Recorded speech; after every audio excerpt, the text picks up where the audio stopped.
When talking feels like work, a therapeutic story about social exhaustion. Some days, the simple act of picking up the phone feels heavier than it should. Not because you dislike the person calling, and not because anything is wrong. It's just that speaking, forming sentences, responding, engaging, feels like a task your mind isn't ready for yet. Social exhaustion works that way. It sneaks in quietly, even when life looks manageable from the outside. A young woman named Harper once explained it perfectly. She said, "I love my friends. I love people. I just don't always have the energy to be a person around them." She laughed after saying it, the kind of laugh people use when they're trying to make something sound lighter than it feels. But her eyes told the truth. She was tired in a very human way. Harper described her days as a series of tiny performances, smiling at coworkers, answering texts, replying to group chats, showing up even when her internal battery was already blinking red. "I don't mind being social," she said. "I mind that I can't turn it off when I need to." She wasn't antisocial. She wasn't avoiding connection. She was overwhelmed.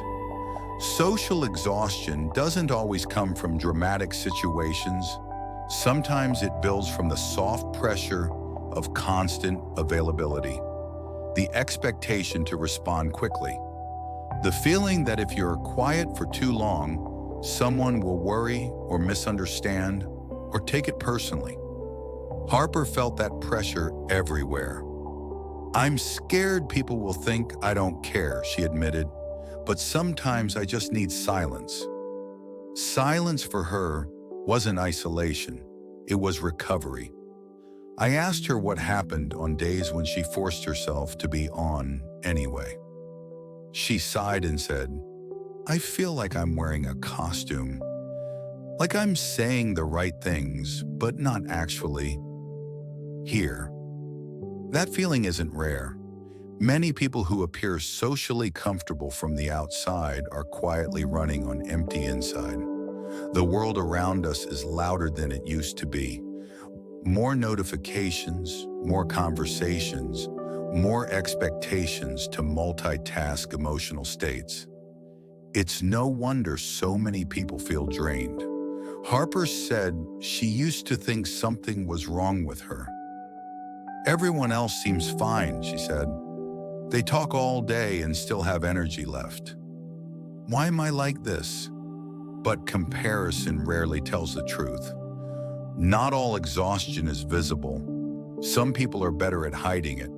Some don't notice it until it hits hard. And some have nervous systems that simply ask for more rest. None of that is a flaw. I asked Harper when she felt most peaceful. She didn't hesitate. "Early mornings, before anyone is awake." That answer held so much honesty. Social exhaustion doesn't always mean you dislike people. Sometimes it simply means you function better in moments that belong only to you. Moments without expectations. Moments where you can breathe without performing. Harper described something else that many people experience: the guilt that follows choosing solitude. "Even when I take time for myself," she said, "I feel like I'm disappointing someone."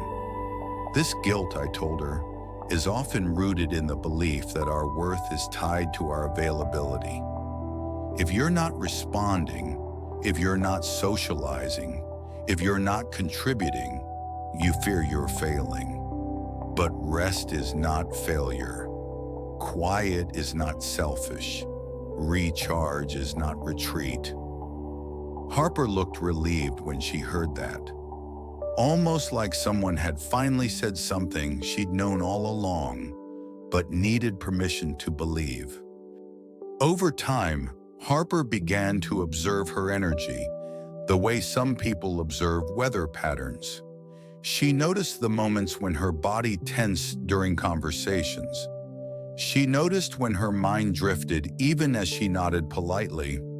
She noticed how much effort it took to stay present in crowded rooms. None of these observations made her weak. They made her self-aware. One day she walked in with something close to pride in her voice. "I said no to a dinner tonight," she said. "Not because I didn't want to go, but because I wouldn't have been myself if I did." That was growth, not avoidance, alignment. She told me she had started explaining her social limits honestly. "I'm not disappearing," she'd say. "I just need space to recharge." To her surprise, people understood. Some even related. She realized something important. The fear of being misunderstood was greater than the reality of how people responded. Most of them didn't take it personally. They simply appreciated the honesty. As Harper allowed herself more quiet moments, something unexpected happened. She began to enjoy socializing again, genuinely, not out of obligation. Her laughter felt real. Her presence felt fuller. Her interactions felt lighter because she wasn't forcing them.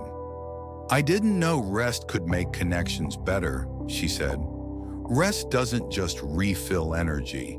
It restores authenticity. It allows you to show up as yourself rather than a tired version you're trying to maintain." We talked about how social exhaustion often stems from carrying more emotional weight than your nervous system can handle. It's not dramatic. It's not a crisis. It's simply your mind and body saying softly but firmly, "Slow down." The more Harper honored her limits, the more she understood that energy is not infinite, nor should it be expected to be. Humans are not designed for constant engagement. We are designed for rhythm, effort and exhale, connection and retreat, presence and pause. When she finally acknowledged that, her fear eased. She stopped fighting the part of her that needed rest. She stopped apologizing for quiet days. She stopped believing she owed constant availability to everyone around her. Near our last session, she said something I hope stays with you too. "I'm not tired of people. I'm tired of acting like I don't need breaks from them." That sentence carries a rare kind of honesty. Social exhaustion isn't a flaw in your personality. It's a sign that you feel deeply, notice deeply, and connect deeply. And that depth requires recovery. You are allowed to step back. You are allowed to recharge.